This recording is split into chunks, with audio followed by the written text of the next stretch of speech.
One billion people survive on $1 a day, while 80% of the world's population exists on less than $10. According to UNICEF, nearly 30,000 children die daily due to poverty.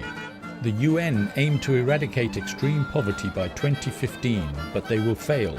Their expert advisors say there is no easy remedy. They claim there is no silver bullet.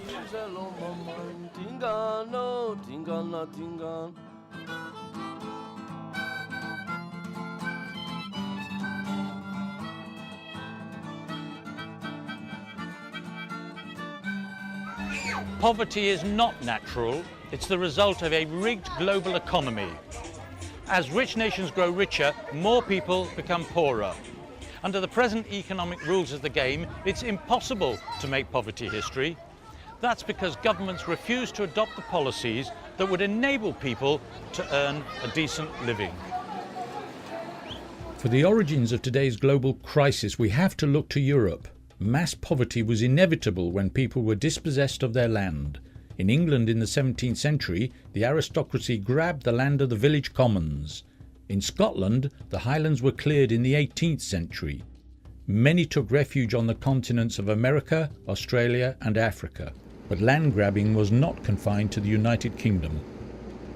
The same thing happened here in Mozambique when the settlers arrived from Portugal. The land was grabbed and people were driven from the countryside into the shanty towns. Wages were driven down and people were no longer masters of their destiny. After Mozambique's civil war, in which 1 million people died, the land was nationalised. It is now distributed to people by government. But in a market economy, trouble starts when governments think that it's enough just to reunite people with land. The socially privileged elite know that what counts is the amount of income that can be extracted from tenants who occupy farmland or urban locations. After independence, the Portuguese landlords left and the land was nationalised. According to the Constitution, this is what would happen. To create wealth and social well-being, the right to use land belongs to the people of Mozambique. This meant that everyone was supposed to be treated equally. But because the government did not understand how the economy works, the people with the best locations in the towns and the most fertile land were able to pocket that extra revenue, the rent. This was not the equal treatment of all people in Mozambique. As a result, the majority suffered at the hands of the minority. When these ladies work, they produce more than their wages. They also produce a stream of income which, in the history of civilization, served a unique purpose. This almost invisible revenue stream, the economic cream, funded the arts and sciences which advanced humanity.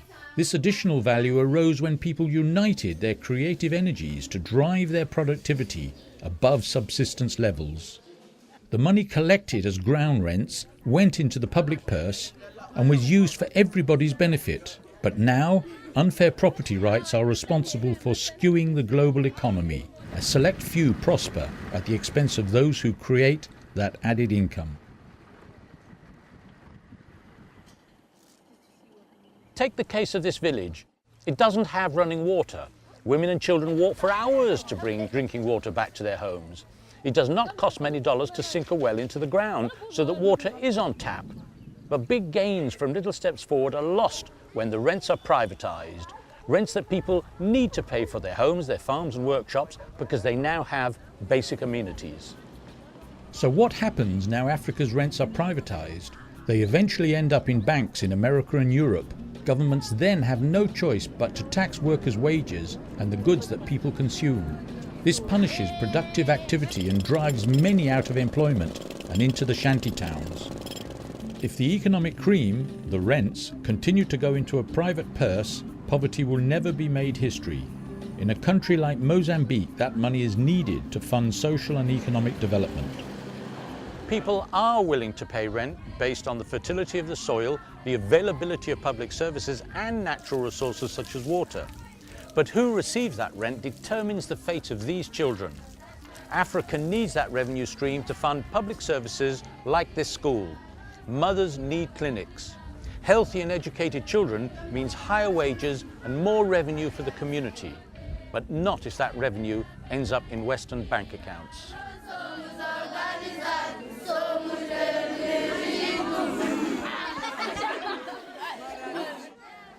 When rents are privatised, every community is impoverished. The only formula for abolishing poverty is from the bottom up. This happens when we combine the security of private property rights with a government willing to raise its revenue from land. Everyone is empowered. People are free to create their own economic opportunities. They are released from dependency on the state. And most importantly, their country is unshackled from the debt strings that are attached to foreign aid. This is the lesson from the World Bank-backed Commission on Growth and Development. Its investigation into how countries have grown since the Second World War identifies the 7 fastest growing countries. The one thing they had in common? Land reform. The land reform encouraged private enterprise and fostered greater equality in the distribution of income. But this recipe for prosperity is treated as a state secret by Western economists. Why? Because the rigged global economy treats Africa like a sitting tenant that is stripped of its annual rents by its landlords. To take control of its own agenda for growth, Africa must understand the economics that traps the continent in poverty.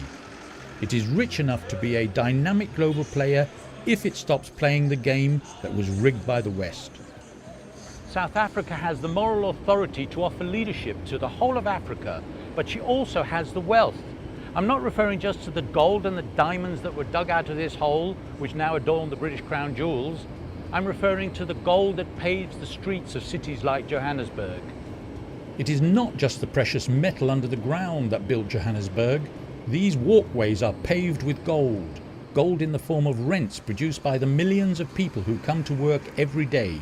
So why is the land that Mandela dreamed about in his prison cell now using taxes that guarantee poverty for the next 4 generations?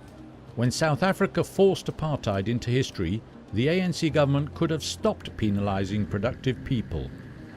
But instead, in 2004, the government scrapped the land-based property tax. In doing so, it abandoned the most effective tool for rebalancing society. The economics of poverty are brutally simple. When the rents of nature's resources are privatised, 2 things become inevitable. First, the public sector is starved of funds. Second, governments have to tax the wages of working people. This locks poverty into the fabric of our communities. Economists retreat from this reality. That's why they claim there is no silver bullet, what they call a quick fix solution. That's a cop-out. We can make poverty history, and South Africa could lead the way.